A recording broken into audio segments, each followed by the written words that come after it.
Ministério da Cultura e Vale apresentam a 5ª edição do Flitabira.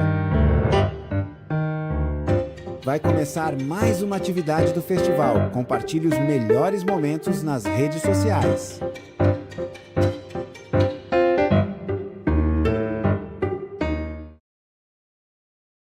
O vídeo a seguir possui recursos de legenda e libras. Apresenta cenas dinâmicas que registram diversas manifestações culturais de todas as regiões do Brasil, ambientado tanto nas ruas, nos palcos, como em grandes eventos e produções ou ambientes intimistas. O vídeo é plural, com agentes culturais de todas as idades, etnias, roupas e figurinos coloridos próprios de cada expressão cultural. A cultura é um dos mais preciosos instrumentos de democracia. É um canal de expressão plural que permite a convivência de diferentes vozes, histórias e visões de mundo.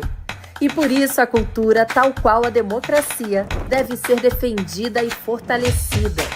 Essa é a função da Lei Rouanet, a principal política pública de incentivo à cultura brasileira.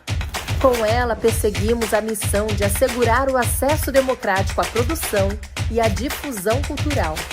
Ao longo de mais de 3 décadas, a Rouanet permitiu que inúmeras iniciativas culturais, antes inviáveis, ganhassem o mundo. Revelou histórias, preservou tradições e transformou vidas. Lei Rouanet, há 33 anos tornando a cultura brasileira mais plural, acessível e democrática. Logos: Lei Rouanet, Ministério da Cultura, Governo do Brasil, do lado do povo brasileiro.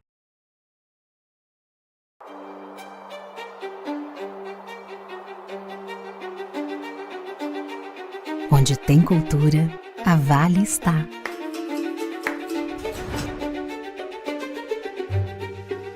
No poder criativo que nasce dos palcos, orquestras, das artes, das ruas e dos museus. Na valorização das diversas identidades brasileiras e na preservação de memórias. Onde toca um instrumento, um futuro desperta. Nas trocas de saberes, sonhos e oportunidades se concretizam. Dos projetos que todo mundo conhece, aos que todo mundo precisa conhecer, é valorizando a cultura que crescemos e evoluímos juntos. Instituto Cultural Vale.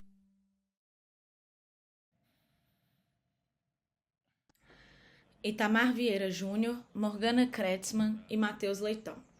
A roda de conversa acontece em um auditório com um grande palco. Ao fundo do palco, o cenário é composto por grandes banners em tons de roxo, rosa, amarelo, azul e laranja. Acima, lê-se: 5º Flitabira. No canto direito está um grande telão que passa ao vivo a roda de conversa em questão, junto com os intérpretes de Libras. E no canto esquerdo estão as logomarcas das marcas patrocinadoras do evento. O palco possui uma longa mesa azul marinho e branca. Os convidados se assentam de trás dessa mesa. De frente ao lugar que cada um assenta, colado na mesa de frente para a plateia, há uma caixa transparente de acrílico que carregam os livros que cada um escreveu, bem como seus nomes. Da esquerda para a direita, a primeira pessoa sentada é Itamar Vieira Júnior, um homem pardo de cabelos curtos, rente à cabeça de tom escuro. Ele traja camiseta de botões de mangas compridas de tom marrom escuro e leva no pescoço o crachá dos participantes do evento. Usa óculos redondos de aro preto. A segunda pessoa sentada é Morgana Kretzmann, uma mulher branca que possui cabelos lisos e castanhos, cujo comprimento lhe passa um pouco os ombros. Ela traja camisa estampada em tons de bege e preto. Leva no pescoço o crachá dos participantes do evento. A terceira e última pessoa sentada é Matheus Leitão, um homem branco de cabelos castanhos que lhe estão presos no alto da cabeça em um coque. Possui barba de mesmo tom. Ele traja camiseta de botões de mangas compridas preta. Eventualmente, ele coloca no rosto óculos redondos de aro preto para ler. No canto inferior direito do vídeo em questão estão do início ao fim os intérpretes de Libras. Estes se intercalam ao longo do vídeo entre diferentes mulheres e homens que trajam blusa preta. Eles traduzem simultaneamente tudo o que é falado. De tempos em tempos, a plateia é filmada e está cheia. No canto inferior direito do vídeo em questão, lê-se 5º Flitabira. Se estendeu à minha família e a mim. E aquilo foi algo que eu tenho esperado a vida inteira, então não tenho como não sair de lá esperançoso, Itamar e Morgana. Ao mesmo tempo, ao lado de Ivo, ele que falou pela família na Catedral da Sé, 50 anos depois, havia uma placa dizendo assim: a ditadura segue presente nas periferias. E ontem nós vimos que essa frase, esse cartaz, e eram muitos os cartazes, mas esse cartaz em especial é uma verdade absoluta nessa nossa terra. E a Morgana pediu para eu começar com você, Itamar, e eu sei que o Coração Sem Medo renova, né, essa provocação sobre o direito à terra, sobre o direito à vida, e que você tem nos guiado, né, através dessa linda trilogia, e é uma honra estar ao lado de vocês dois, pelo trabalho que vocês, pela forma como vocês têm representado a literatura brasileira, mas eu sei que você tem nos guiado sobre esse tema do direito à vida. Mas antes, né, então, antes de você falar sobre o Coração Sem Medo, eu gostaria que você falasse uma frase que você colocou ontem no seu Instagram, que muito me chocou, né? E muito me trouxe a ligação e a realidade com aquilo com essa frase que eu vi ao lado de Ivo Herzog, né? Até quando nós vamos normalizar essa carnificina? E eu te devolvo essa pergunta, Itamar. Obrigado, Matheus. Boa noite a todas as pessoas presentes aqui na FLI Itabira. É um prazer estar aqui com vocês. Vejo muitos autores, colegas de profissão que eu tanto admiro aqui, pessoas queridas, além da população de Itabira, né, dos leitores de Itabira que estão aqui presentes. Mas vamos falar, né, é tão difícil falar no calor do acontecimento. Eu acho que para você, Matheus, jornalista, isso faz parte da sua profissão, da sua atividade. Nós, escritores, você também é um escritor, tem essa outra face, muitas vezes precisamos do tempo para poder refletir, pensar, elaborar sobre tudo isso, né? Mas é claro que eu não sou apenas escritor, né? Eu sou um cidadão, eu sou um brasileiro e tenho sonhos. Eu carrego comigo um projeto de vida, um projeto de país, né? Sabendo de tudo que passamos até aqui, ver aquela cena, aquele acontecimento de terror ontem, é algo que nos lança de uma maneira muito triste para a nossa própria história, né? O que é que aconteceu de fato ali no Rio de Janeiro? O que acontece no Rio de Janeiro é o que está acontecendo em muitas partes do país, mas não se trata apenas de Brasil. Eu acho que nos coloca nos limites da nossa humanidade, né? O que aconteceu com Gaza? Parece que a gente sempre está se deparando se chocando com aquilo que o ser humano faz. Não por acaso, ontem eu me lembrei de um romance que eu li por 2 vezes. Inclusive, enquanto eu escrevia Coração Sem Medo, eu fiz uma releitura, porque eu precisava fazer essa releitura. Acho que quando eu estou escrevendo, eu preciso estar imerso em linguagem. Afinal, a linguagem é a matéria, o alimento daquilo do que eu escrevo. E aí eu preciso estar como um atleta, né? Ele não é só atleta quando compete. Ele é atleta o tempo todo, porque ele precisa ter o treino diário para poder. E aí eu fiz a releitura desse livro, que se chama Atos Humanos, da Han Kang. A Han Kang é a escritora coreana que ganhou o prêmio Nobel no ano passado.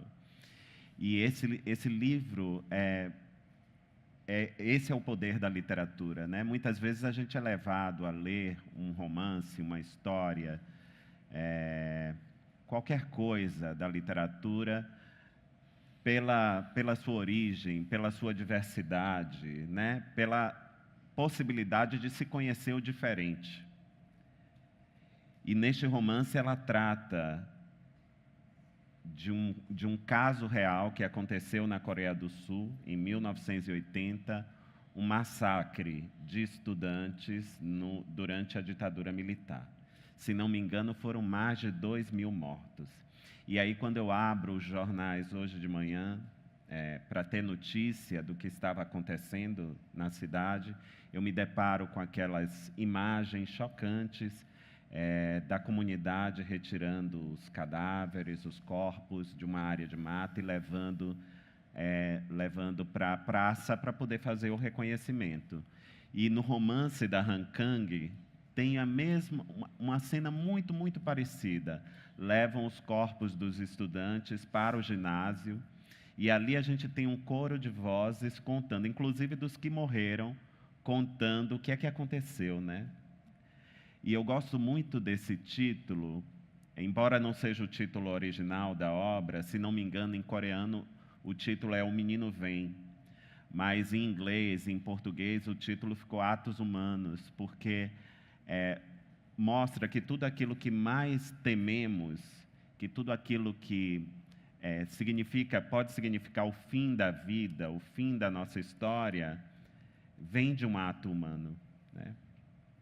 E aí, ontem à noite, eu ficava pensando assim, alguns jornais, sem nenhum pudor, sem nenhum escrúpulo, faziam uma leitura técnica do acontecimento, uma leitura fria, distante, de que tinha sido uma operação bem-sucedida, de que é isso mesmo que existe no confronto, nesse falso confronto que nos fazem acreditar, como a Bianca Santana falou aqui, entre o Estado e as organizações criminosas, mas ainda assim me fez pensar neste romance, porque aquilo foi um ato humano, né? E a gente viu ao longo da nossa vida e da nossa história que esse ato ele não reverbera da mesma maneira em todas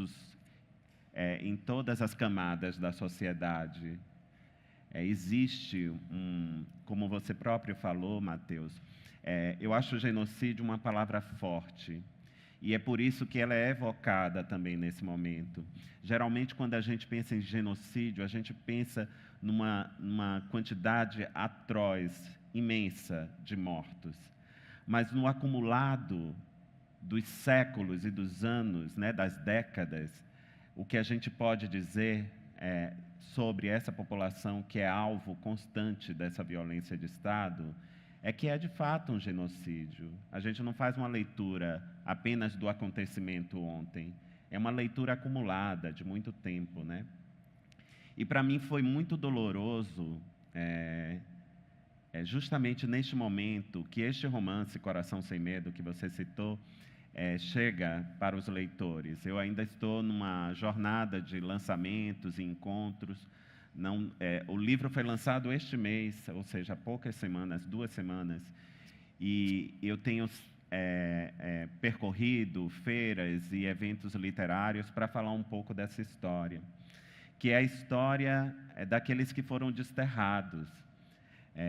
Coração Sem Medo, para quem não sabe, é o romance que chega agora e faz parte do que eu nomeei Trilogia da Terra. Essa trilogia é uma trilogia que foi concebida ainda durante a escrita de Torto Arado e que começou com um sentimento, vamos dizer assim. Eu queria retratar de uma maneira poética, literária, uma história de amor que eu conheci ao longo dos meus 20 anos, quase como servidor público, trabalhando com camponeses, sendo eu a primeira geração também da minha família paterna que nascia na cidade, ou seja, as memórias da família de meu pai, dos meus avós, tinham uma relação muito forte com a vida no campo. Então, ali, durante a escrita de Torto Arado, eu concebi essa trilogia que começou com esse sentimento de contar uma história de amor, mas que ao longo da escrita foi se tornando mais complexa. Eu percebi que não era apenas uma história de amor, era uma história de grande cumplicidade, era uma história que não podia estar dissociada à vida das personagens e à vida e o que significa ter terra, ter território. E aí a gente tem esses dois primeiros romances, que é Torto Arado e Salvar o Fogo, que tratam de personagens que ainda, de maneiras distintas, empreendem essa luta para preservar seu território, para preservar a terra em que vivem, onde nasceram gerações. E Coração Sem Medo é a história daqueles que não puderam lutar por essa terra, daqueles que foram desterrados e que foram parar na cidade e ali tentaram fazer, reconstruir, pensar uma vida nova. E essa vida, e ali eles vão descobrir que terra e território continuam sendo vitais, né? Não há vida sem isso. Ninguém prescinde do chão que se pisa. A Rita Preta, que é a personagem que nos guia pelo romance Coração Sem Medo, ela chegou na cidade muito nova para trabalhar como empregada doméstica aos 12 anos, mas quando a história começa, ela já teve alguma mobilidade, ela trabalha num supermercado, ela cria 3 filhos e um desses filhos desaparece. Ele desaparece na comunidade onde ela vive e aos poucos ela vai procurar saber o que é que aconteceu com esse jovem e ela vai se deparar com uma violência que ela desconhece ou apenas estava distante dela, ela vê de uma maneira distante, que é essa violência do Estado contra esse corpo, né? Afonso pediu para eu falar, e eu vou encerrar rapidamente, Morgana, para passar para você. Afonso pediu para eu falar, aí mais uma vez eu acho que tem uma conexão com as histórias, né?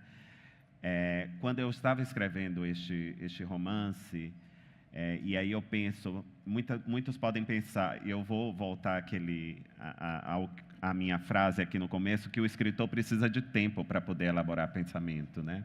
Mas o que aconteceu ontem no Rio de Janeiro é algo que acontece há muito, muito tempo, né? Eu não sei, falamos tanto de ditadura aqui, eu não sei se vocês já ouviram falar de uma personagem que é pouco conhecida, que se chama Marli Coragem, uma mulher negra periférica do Rio de Janeiro, que no fim dos anos 70, ela se insurge contra a polícia, porque ela é testemunha de um crime que a polícia comete contra o próprio irmão dela. Adentra a casa e assassina esse irmão lá.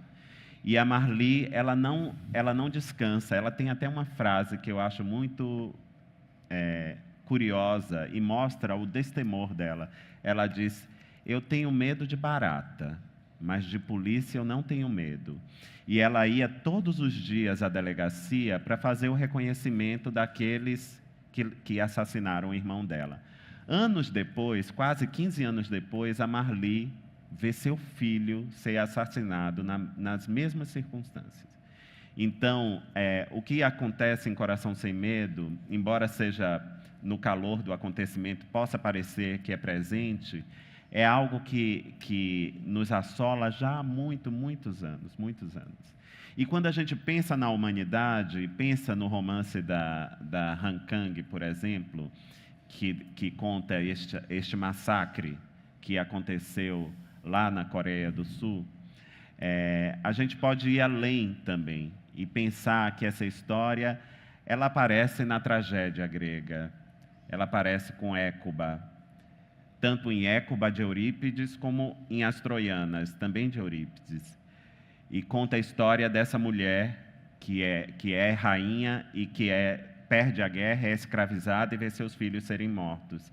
E ela passa toda a história do drama buscando justiça e vingança por esses filhos que foram mortos.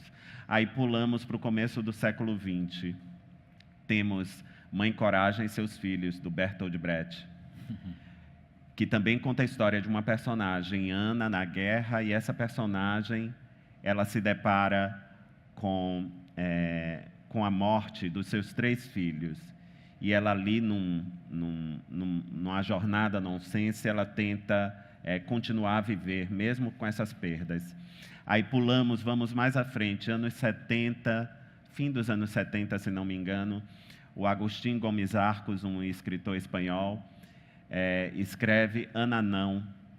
E Ana Não é a história de uma personagem, mulher, que se chama Ana Paúcha, que vive na Guerra Civil Espanhola, e ela perdeu toda a sua família, resta-lhe apenas um único filho, que se chama Jesus Paúcha, e ela faz uma jornada, do começo ao fim do romance, para chegar até o local onde esse filho estaria preso, o Jesus Paúcha. O que acontece conosco, essa imagem da mãe que você trouxe, né? Por mais que pareça uma história brasileira, é uma história que fala sobre a humanidade, né? E por mais que a gente imagine, chegamos, né, num lugar onde temos consciência da educação, temos consciência dos direitos humanos, somos signatários de inúmeros tratados internacionais, nacionais e internacionais, e ainda assim continuamos a praticar esse crime hediondo, abjeto, né, que nos desumaniza.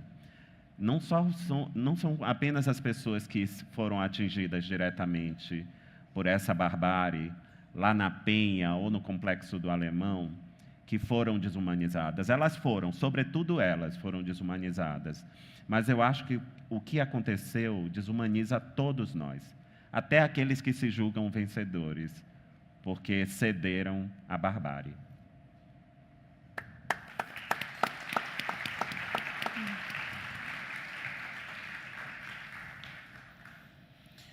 Gente, a gente fez um grupo de WhatsApp, eu vou contar um bastidor aqui, para conversar um pouco, né, guiados pela Pauline, conversar um pouco sobre o que ia acontecer aqui, né?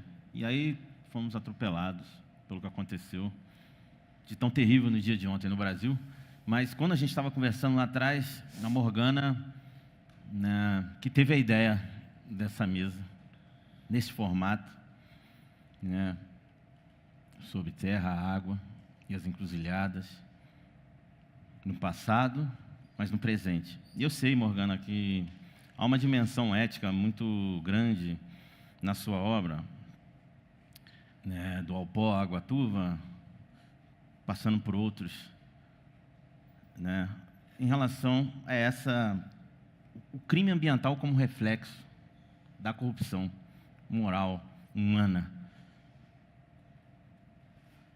Mas ontem, quando eu estava fazendo já a cobertura desse massacre, pior massacre da história do Brasil, eu vi, né, de ontem para hoje, aquelas cenas terríveis das pessoas saindo com seus familiares da mata.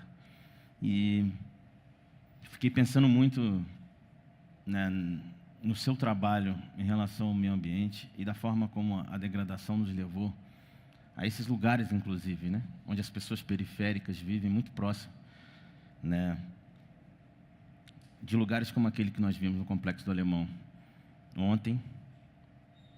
E eu queria que você abrisse falando, depois de você ler o poema que você vai ler, ou um trecho do poema que você vai ler, um pouco sobre essa conexão dessa ideia da mesa, mas também, se puder, trazendo a dimensão a partir daquilo que aconteceu no dia de ontem. Tá bom. Obrigada, Matheus, Itamar. Matheus, é uma honra. Muito feliz de ver o Inácio levantando agora, mas muito feliz de ver ele na plateia, a Ana. Maria também, querida, prazer te ter aqui. Obrigada a todas e todos que vieram aqui nos escutar. Queria agradecer também a equipe do Flitabira, todo o pessoal. Enfim, já é o segundo que eu estou aqui, né, Afonso? Eu acho que a gente nunca cansa de agradecer, não só o pessoal da equipe, mas todos. Os motoristas, as pessoas que nos alimentam, as pessoas que cuidam para tudo isso aqui estar funcionando também. Então, muito obrigada. Sabe, Matheus, eu já morei 2 vezes no Rio de Janeiro, em 2 momentos diferentes. No total, já deram quase 11 anos que eu morei no Rio. E ontem, quando eu vi tudo aquilo que aconteceu no Rio de Janeiro, a primeira impressão, a primeira coisa que me veio na cabeça foi, de novo. Mas, na medida em que a gente foi vendo o número de mortos e hoje vendo aqueles corpos todos naquela praça e aquelas mães e mulheres, principalmente, crianças trazendo não só seus filhos, mas seus amores também, né? E largando lá naquele lugar, eu pensei, não, isso nunca aconteceu. Isso é a necropolítica do Rio de Janeiro. Eu realmente acredito que isso foi uma ação de marketing, uma ação de marketing pela morte, uma ação de marketing político desse governador do Rio de Janeiro, que a gente sabe que vai tentar se eleger como senador, e é provável que até consiga. Então, pensando sobre isso, eu estava lendo algumas partes da Rosa do Povo, e aí eu separei desculpa, gente, eu vou ler só um trecho, porque, enfim, é longo, da Flor e a Náusea, que eu acho que fala muito melhor do que eu, justamente sobre essas pessoas que ficaram no Rio de Janeiro, essas pessoas que estão sofrendo com essa chacina e com tudo isso que aconteceu. Então, vou ler 2 trechos curtos aqui. Posso, sem armas, revoltar-me? Olhos sujos no relógio da torre. Não, o tempo não chegou de completa justiça. O tempo ainda é de fezes, maus poemas, alucinações e espera. O tempo, pobre, o poeta, pobre, fundem-se no mesmo impasse. Então, para terminar, uma flor nasceu na rua. Passem de longe, bondes, ônibus, rio de aço do tráfico.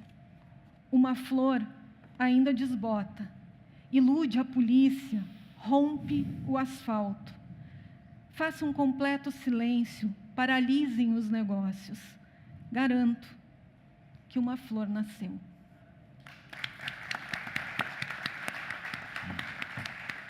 Bonito, né? E, enfim, então, falando um pouco, tentando ligar um pouco, né, o que aconteceu no Rio de Janeiro com o Água, o Água Turva, ele na verdade, uma grande metáfora para todos os crimes e problemas ambientais, políticos e sociais que existem não só nessa região de fronteira entre o Brasil e a Argentina, onde se passa o livro, mas também em todo o Brasil. A gente vê muitas vezes que tudo isso que acontece em questões ambientais, políticas e sociais, elas vão para baixo dessa água turva, são escondidas nessa água turva por essas pessoas poderosas, por essas pessoas que realmente mandam no Brasil, mandam no mundo, esses políticos e empresários também. Mas algumas vezes isso emerge, e é o caso de Água Turva, né? Então, há um problema que emerge, que surge, e aí você precisa lidar com o problema, você precisa discutir esse problema. Que é o que essas 3 protagonistas de Água Turva, a Chaya, a Preta e a Olga, que são inimigas no decorrer do livro e acabam se unindo justamente numa encruzilhada onde elas, como disse a Bianca antes, né, numa encruzilhada onde elas têm que decidir que país elas querem para elas, que terra elas querem para elas, que cidade elas querem, que futuro elas querem para elas. Então, elas decidem, nessa encruzilhada, seguir por um caminho juntas. E, nesse caminho de Água Turva, elas decidem lutar pela preservação ambiental de um lugar que não é só a preservação ambiental, é também a preservação do seu território, a preservação do seu passado e também do presente e do futuro, porque elas enxergam esse passado como sendo o grande fio condutor, a grande ponte que traz elas para esse presente, para esse lugar que elas vivem hoje, e elas precisam preservar esse lugar, elas precisam salvar esse lugar para terem uma chance de futuro mesmo. Então, sabe, Matheus, o Água, ele saiu na Alemanha com o título de As Vozes do Yucumã. E quando saiu uma resenha lá na Alemanha... Depois eu vou falar para você, acho que os alemães gostam de mudar os títulos. Muito. O meu também tem voz no título lá. Torturado não é torturado, é a voz da minha irmã. A voz da sua irmã. A voz da minha irmã. Enfim, mas o salto do Yucumã porque o livro ele começa e termina nessas águas turvas do Rio Uruguai, onde o salto do Yucumã existe mesmo. O salto do Yucumã é o maior salto longitudinal de queda d'água do mundo. Ele existe e ele não é conhecido nem no Brasil, nem fora do Brasil. Então, quando os alemães fizeram essa resenha, né, essa crítica que saiu no jornal, logo ao lado eles fizeram uma matéria enorme sobre o salto do Yucumã, falando de uma das maravilhas, entre aspas, do mundo, desconhecida por todos. Então, eu acho que é isso, né? Às vezes a gente está escrevendo sobre lugares e sobre pessoas marginalizadas, lugares marginalizados e pouco conhecidos, e, de repente, sem a gente esperar, esse livro, essa voz do Yucumã, chega num país como a Alemanha e, de repente, eles resolvem conhecer, mesmo que seja através de uma matéria, esse lugar que é o Salto do Yucumã. Então, por isso que cada vez que algum leitor me diz, eu estou me organizando para fazer uma viagem para conhecer o Salto do Yucumã, eu penso, bom, eu acho que o papel da literatura aqui foi feito, porque passa-se agora a conhecer um pouco mais esse lugar.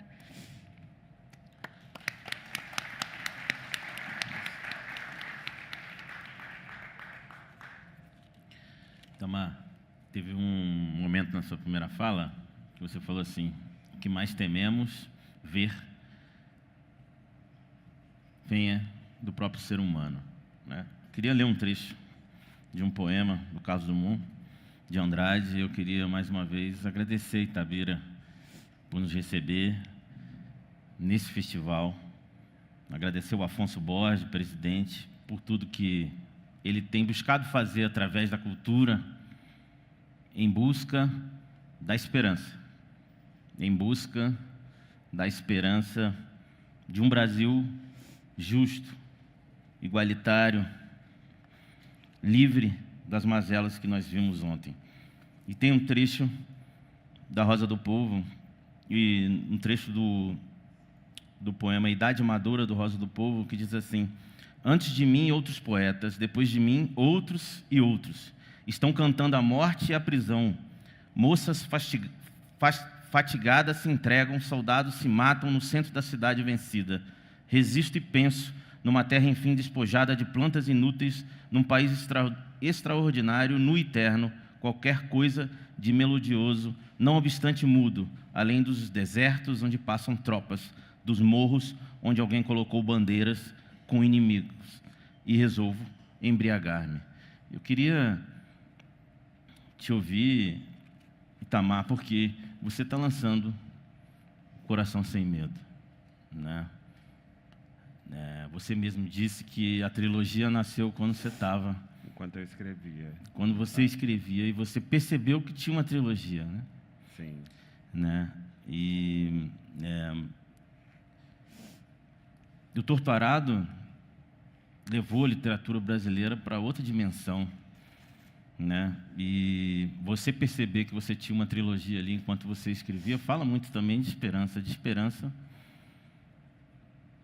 através da literatura. Exato. E por mais que nós estejamos vivendo esse momento difícil, a gente precisa também falar da esperança. Eu queria que você falasse do Coração Sem Medo neste lugar, né? Nesse lugar da esperança. Da esperança. De um Brasil diferente dessa realidade. Bom, vamos ver se eu consigo, se eu consigo falar um pouco sobre essa esperança, né? A Coração Sem Medo, como eu antecipei, eu falei aqui, conta a história dessa personagem, da Rita, que se vê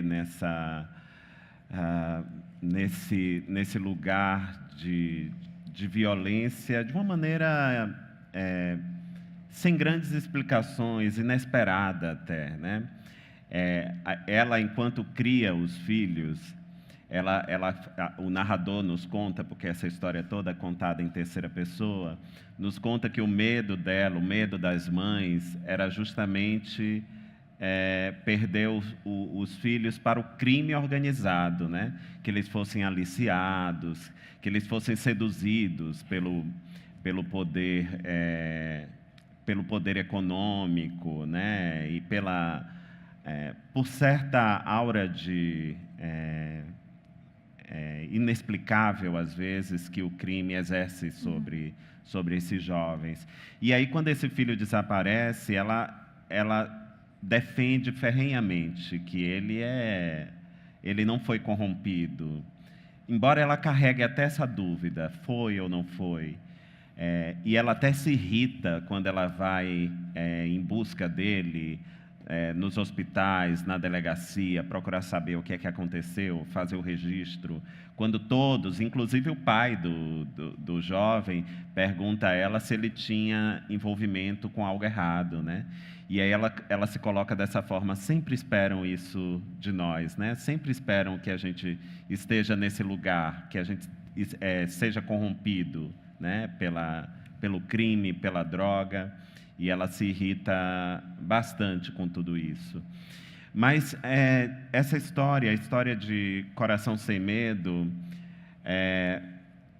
por falar desses que foram desterrados, e a gente vai saber as circunstâncias que essa personagem foi desterrada desse lugar, como ela teve que migrar junto, né, ali através de um êxodo permanente que o Brasil viveu nos anos 50, 60, 70, 80, né, esse êxodo rural, quando as pessoas vão migraram para a cidade por conta do acirramento dos conflitos, e até mesmo porque a cidade exerce esse fascínio, né, as luzes da cidade atraem, uma terra de oportunidades, de esperança, isso é vendido muitas vezes sobre a cidade. Ela não sabia que iria viver toda essa experiência, né? E aí eu acho que, não a Rita, mas aquele conjunto de personagens, a família, essa família que é afetada, que é atingida, ela de alguma maneira vai tentar encontrar, no meio desse caos, no meio dessa violência, no meio dessa grande pergunta, o que nos resta de esperança, né?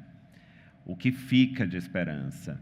E eu acho que é nesse momento que a personagem, ela volta para o passado, ela tenta compreender o que aconteceu à mãe, o que aconteceu à avó, e até as histórias da bisavó que ela não conheceu. Ela tenta saber o que é que fazia com que as pessoas permanecessem íntegras, com que as pessoas permanecessem vivas num meio de grande violência, né? Depois de ser assolada por uma grande violência. E esse desaparecimento é uma violência também. E aí eu acho que ela vai se encontrando com tudo isso, né? Ela, que é uma mulher, a princípio, que adora dançar, namorar, ela adora tomar uma cervejinha nos dias de folga, né?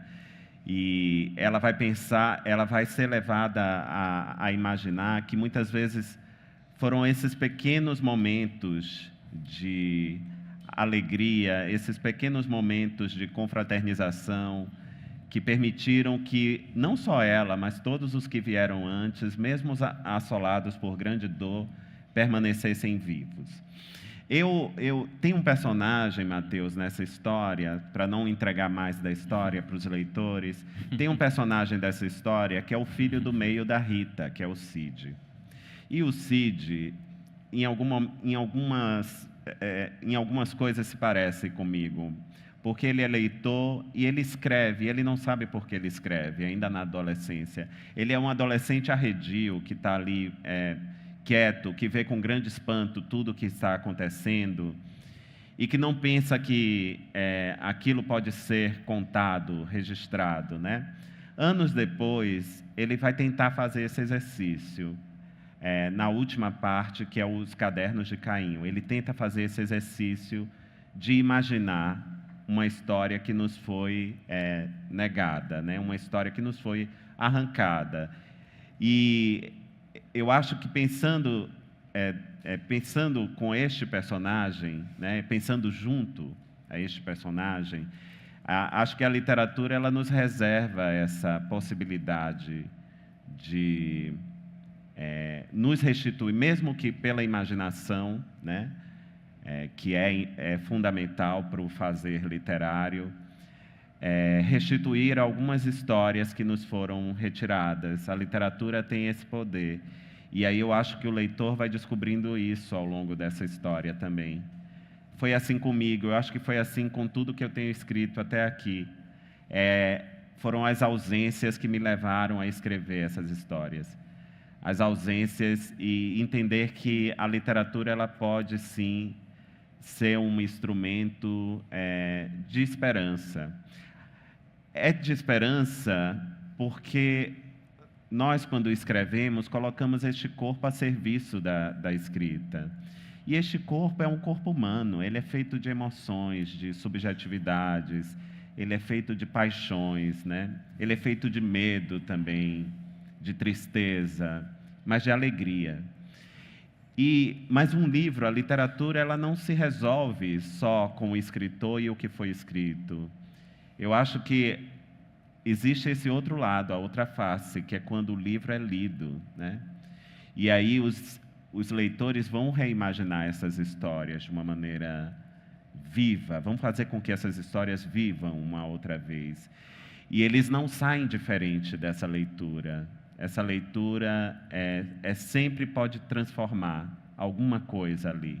Pode fazer com que o leitor toque essa humanidade que criou, né?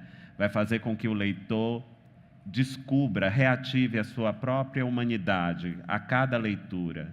E daí eu vejo com grande esperança esse mundo onde a gente compartilha livros, compartilha histórias, onde tudo isso faz parte de um projeto de educação maior, porque a gente não vai resolver o problema da violência, da segurança pública, atacando, destruindo, eliminando, exterminando outros seres humanos. A gente vai resolver esses problemas com projetos de longo prazo, e a literatura faz parte da educação.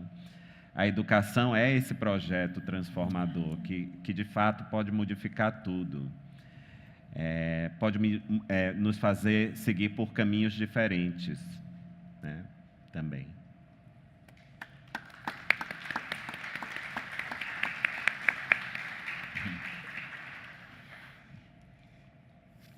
Você falou uma frase que é muito bonita, Tamar, que é a ausência de algo que nos leva a escrever. Eu, durante muitos anos, senti a ausência de um pedido de perdão pelos crimes cometidos na ditadura militar contra a minha família, contra minha mãe, meu pai, meu irmão. Minha mãe estava grávida do meu irmão mais velho, e esse pedido chegou, finalmente, no sábado passado.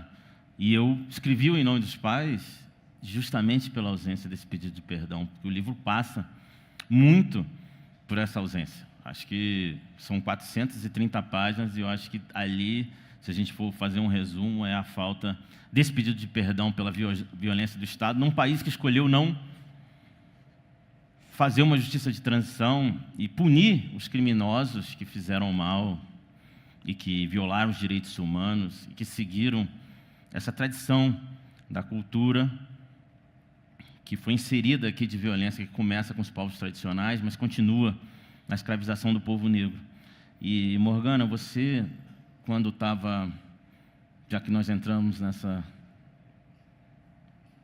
nesse caminho da esperança, quando você estava falando, você disse que, em determinado momento, eu lembro desse trecho do seu livro, os personagens estavam numa encruzilhada, né, falando sobre o futuro, né, e a Terra, no seu livro, né, eu sinto, né, me corrija se eu estiver errado, também é vítima,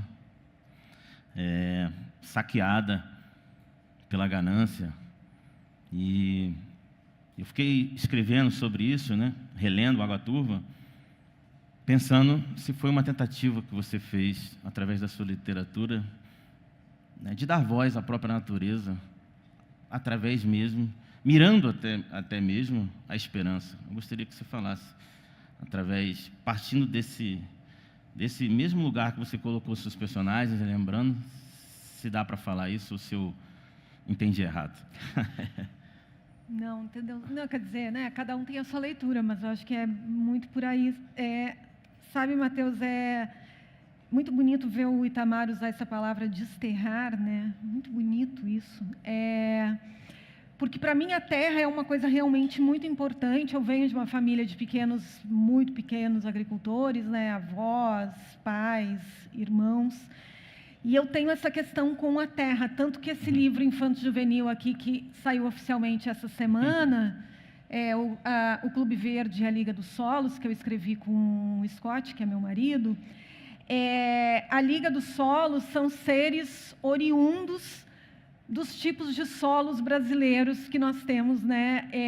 E que surgem para salvar a humanidade e para salvar, na verdade, os alimentos da humanidade, porque eles estão lutando contra um agrotóxico, um veneno muito letal, que iria acabar com todos os tipos de solos no país, e inclusive com os alimentos daqui. Então, esses seres surgem para isso. Então, essa coisa da terra, do solo, do que representa o solo, de tudo que vem do solo, que é tudo, gente, os nossos alimentos, a nossa roupa, os nossos calçados, isso aqui, isso é tudo, só existe porque temos o solo, e a gente precisa preservar esse solo, manter esse solo saudável para continuarmos existindo, inclusive água, inclusive o ar, né? Então, é muito importante para mim isso, essa coisa de falar de terra, né? Eu fiquei pensando nisso, né? O Itamar está falando das ausências, que você, inclusive, repetiu, né? E eu acho que são essas ausências de coisas que eu nem mesmo vivi, que eu apenas ouvi dessas histórias dos meus avós, dos meus pais, das pessoas que vivem naquela região ali da fronteira entre Brasil e Argentina, a ausência dessas histórias, no sentido de que eu não pude viver elas, que também me faz escrever. Eu acho que, quem sabe, isso seja uma questão do quanto a literatura ela vem como esperança, no meu caso, né? Eu acho que a memória, inventada ou não, ela é muito fértil, né, para nós escritores. Assim, contando rapidamente algumas pequenas histórias místicas que a minha família contava lá no interior, que tá nesse livro, tá no Água, tá no Alpó. Por exemplo, né, essa minha família de pequenos agricultores, eles moravam numa propriedade em frente ao Parque Estadual do Turvo, não tinha luz, não tinha água encanada, não tinha nada, então se conversava muito, se contava muitas histórias. Então, tinha uma determinada árvore, por exemplo, naquele lugar, que ninguém podia passar por baixo. A minha avó não deixava, a minha mãe não deixava, minhas tias não deixavam. Por quê? Porque o meu avô passou por baixo desta árvore. E foi isso que fez ele adoecer. Foi aquela árvore que tem uma certa maldição. Depois meu avô veio, né, ficou muito doente, depois veio a falecer. Depois a minha avó e o meu avô se mudam para uma outra propriedade rural, numa outra localidade, e dizem que lá, né, eles tinham essa história, né, que os antigos moradores tinham um filho adolescente de 17 anos, e que esse filho foi lutar na guerra, e ele morreu na guerra. E aí o fantasma dele voltou para aquela casa porque ele não entendeu que ele morreu.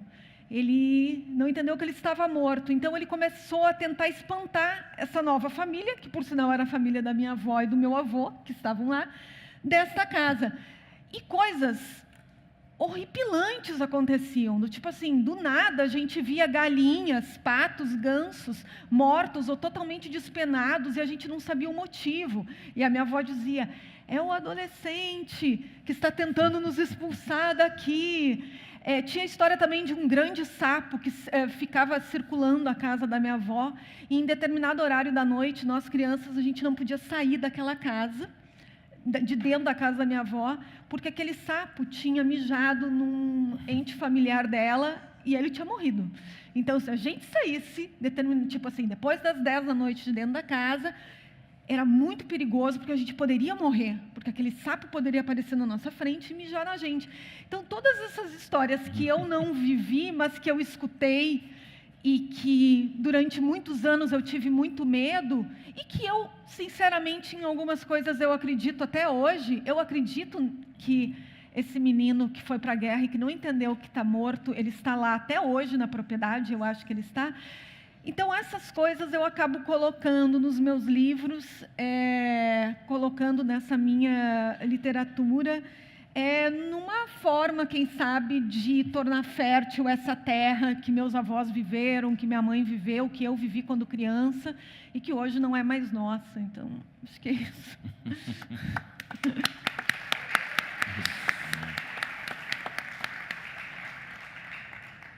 Itamar, os nossos curadores, queridos curadores sentados ali, eles terminaram a mesa mais cedo, então a gente acho que ganhou uns minutinhos aí. E eu queria, né, mas já encaminhando para o fim, uma fala final de vocês dois, né, falar um pouco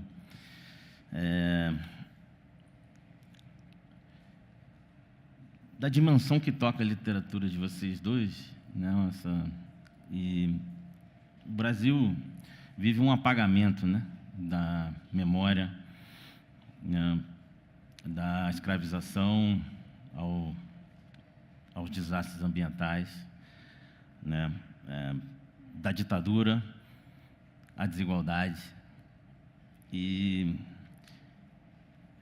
a dimensão que eu vejo que liga, né, muito a literatura de vocês dois é que ela ainda pode ser uma forma de resistência, uma forma de recuperação da memória, uma forma de trazer essa memória à tona através da escrita e da palavra. Então, eu queria que você, Itamar, falasse sobre essa possibilidade, até porque, voltando à esperança, né, e você, né, disse também muito bem que a escrita nos restitui histórias que nos foram retiradas. Isso é verdade. Você está lançando um livro, né, e quando a gente está lançando um livro, a gente, às vezes, é tomado por esse lugar de algumas certezas, né,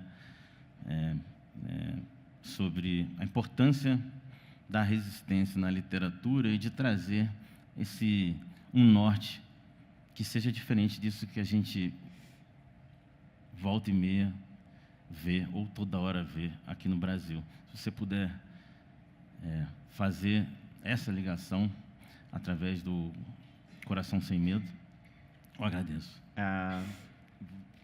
Vou tentar pensar, né? Outra vez você tentou, a literatura falou que ia tentar e foi muito bem. Vou tentar pensar, refletir sobre isso. Eu acho que a literatura ela não tem um compromisso muito definido, né, com essa restituição de memória. É um atributo humano, é uma criação, né? Contar histórias. Eu gosto muito da definição do professor Antônio Cândido, no ensaio Direito à Literatura, que ele tem uma maneira muito generosa de conceituar, de falar da literatura, né? Ele diz: a literatura é todas as expressões humanas com toque poético, né? Que carrega sentidos e sentimentos que vão tocar outras pessoas, né? Então, ele diz ali que, por exemplo, as histórias, as tradições orais, né, contadas de geração em geração, numa mesma família, pode ser literatura. Ele fala do canto do indígena quando vai caçar. Ali tem uma narrativa naquele canto, e ele nomeia também ele traz como exemplo de literatura. E eu penso que, pensando dessa maneira, eu acho que a literatura ela dá conta de uma dimensão afetiva e subjetiva da vida humana, né? Eu sempre digo que para compreendermos o Brasil, para compreendermos nosso passado, é preciso conhecer minimamente a história desse país. E sempre há caminhos para se conhecer essa história. Não dá para falar de Brasil sem falar dessa experiência da colonialidade, né? O que foi, o que significou tudo isso, né? Quanta coisa mudou, essa maneira de viver e explorar, uma maneira de viver e explorar o mundo foi inaugurada naquele período. E a gente ainda não conseguiu desconstruir tudo isso. É a maneira de nos relacionarmos com a natureza, como se não fôssemos parte dela, né? Da natureza. Se para as sociedades que aqui estavam, indígenas, por exemplo, o rio era o parente, a montanha era um deus, o colonialismo reduziu tudo a coisas, a objetos que devem ser explorados, né? Devem ser destruídos para maximizar as riquezas, né? E aí, então, fazer essa leitura é importante desse fenômeno. Sem o colonialismo não existiria escravidão no Brasil. E essa é uma chaga aberta, não foi fechada. Nunca foi fechada, né? Foi o colonialismo que escolheu um traço neutro da nossa humanidade, que era a cor da pele, a origem, para definir quem seria o senhor e quem seria o subalterno também. E nós ainda não desconstruímos isso, por mais que a gente tente, por mais que a gente avance. Isso não foi desconstruído. O que aconteceu ontem, por exemplo, é marca ainda disso, de tudo isso, né? E aí eu acho que a literatura ela tem esse poder de... podemos ler todos os livros de história que existe, história com, né, a disciplina história, né? E se você quer conhecer a escravidão, você pode ler o João José Reis, que é um grande pensador intelectual que estuda a escravidão no Brasil há muitos e muitos anos. E é importante, a gente vai conhecer muita coisa. Mas se você quiser conhecer um pouco mais desse período, você pode ler Um Defeito de Cor, da Ana Maria Gonçalves, porque ela recria tudo aquilo que o João conta nas histórias dele, mas numa perspectiva humana, de uma personagem e de muitas outras personagens. E vai nos fazer tocar as subjetividades dessas personagens, conhecer os sentimentos. E o sentimento talvez seja a linguagem humana, mais humana e universal que conhecemos. Porque todos são capazes de sentir, ainda que de maneira distinta. Todos nós somos capazes de amar, de temer, de se revoltar, de sentir raiva, por coisas e eventos diferentes, mas somos capazes.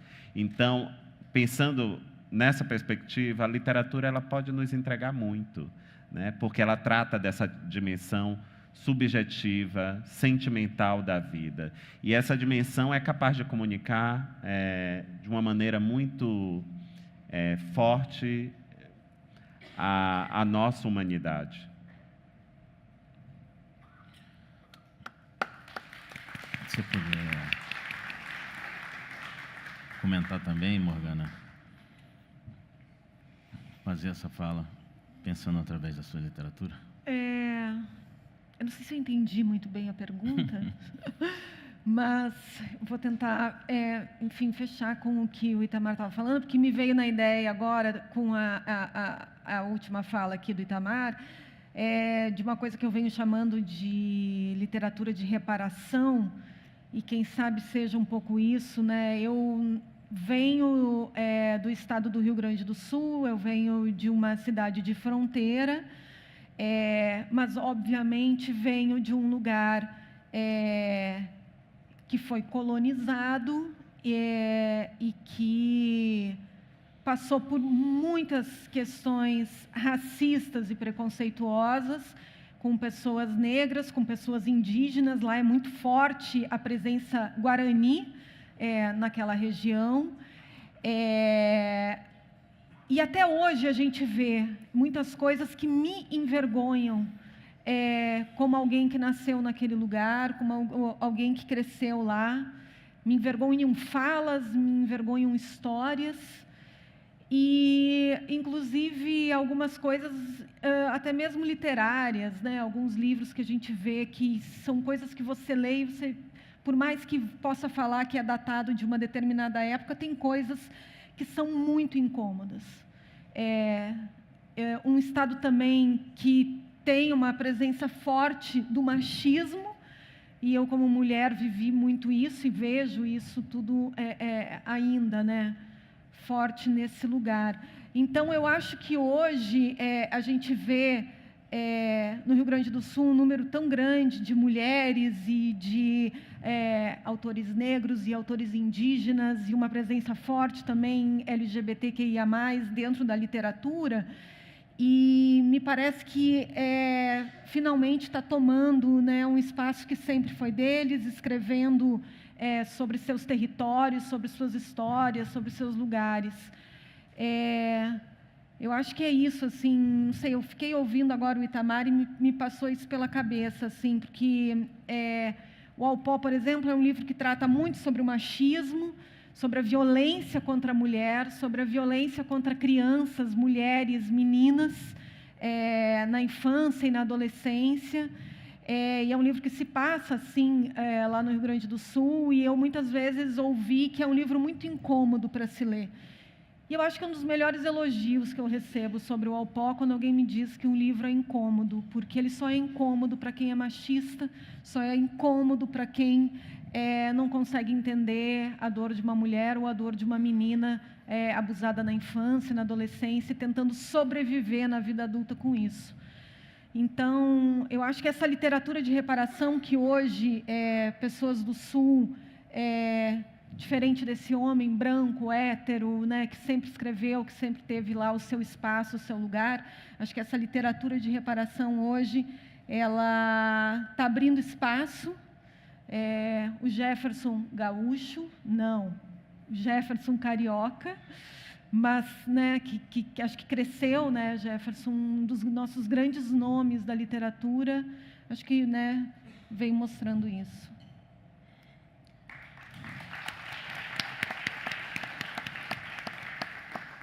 Gente, a literatura, quando toca a terra e a água, não fala só do passado, mas fala daquilo que pulsa, ainda pulsa, né?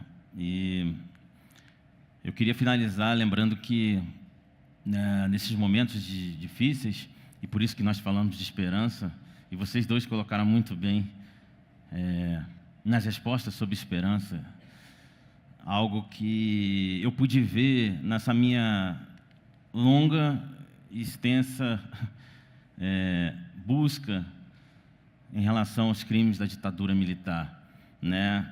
Isso tem a ver com uma mulher, Clarice Herzog. A Clarice Herzog transformou a dor em luta e esperança pela memória e pela justiça. Ela passou a vida inteira lutando para que fosse feita a justiça e que não se apagasse a memória do pai e dos filhos dela, né? E eu, toda vez que saio dos festivais do Afonso, com os curadores Bianca Santana, Sérgio Abrantes e Jefferson Tenório, eu renovo a minha esperança.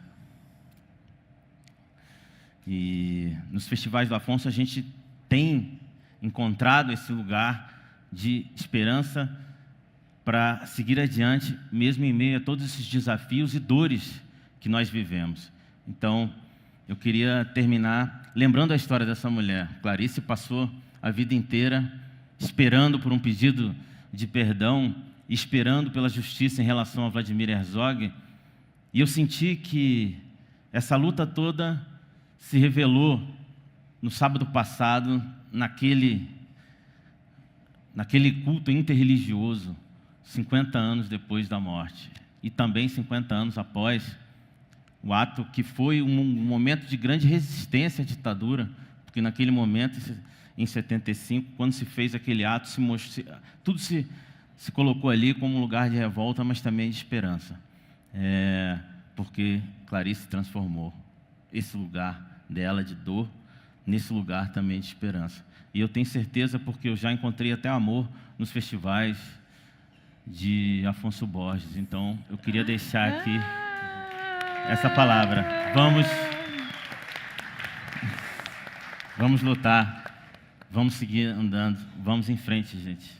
Porque nós estamos nesse encontro cheio de vida e cheio de literatura que vai e pode nos trazer um novo tempo. Obrigado.